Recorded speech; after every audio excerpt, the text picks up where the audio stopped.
মেহেরপুর জেলায় এবার গম উৎপাদনের লক্ষ্যমাত্রা ছাড়িয়ে গেছে। এবছর ব্লাস্ট রোগ না হওয়ায় চাষিরা গম চাষ করে ভালো ফলন পেয়েছেন। ফলনের পাশাপাশি বর্তমান বাজার দরেও খুশি তারা। মেহেরপুর প্রতিনিধি গোলাম মোস্তফার রিপোর্ট। বান্ডেল থাকলে প্রতি সেনমানিতে টাকা বাঁচবে। বিকাশ সেনমানি বান্ডেল কিনে জিতুন প্রতি লেনদেনে। মেহেরপুর জেলায় এবার গম চাষ হয়েছে 13,030 হেক্টর জমিতে। উৎপাদনের লক্ষ্যমাত্রা ছিল 56,580 মেট্রিক টন। ইতোমধ্যে চাষিরা গম কাটা মাড়াই করে ঘরে তুলেছে।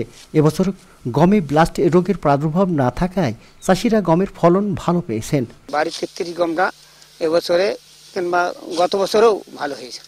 আমরা বাড়ির 33 গমটা রোগ বালাই কম। ব্লাস্ট রোগে অন্য বছরে গম ভালো হয় না, এবছরে ওই রোগটা নাই।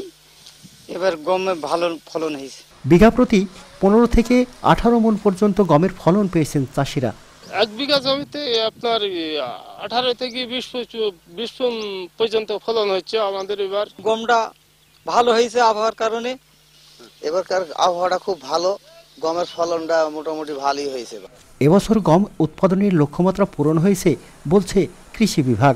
লক্ষ্যমাত্রা আমাদের অর্জিত হয়েছে এবং চাষিরা এই মুহূর্তে গমের বাজার মূল্য ভালো আছে, চাষিরা লাভবান হবে বলে আমি মনে করি।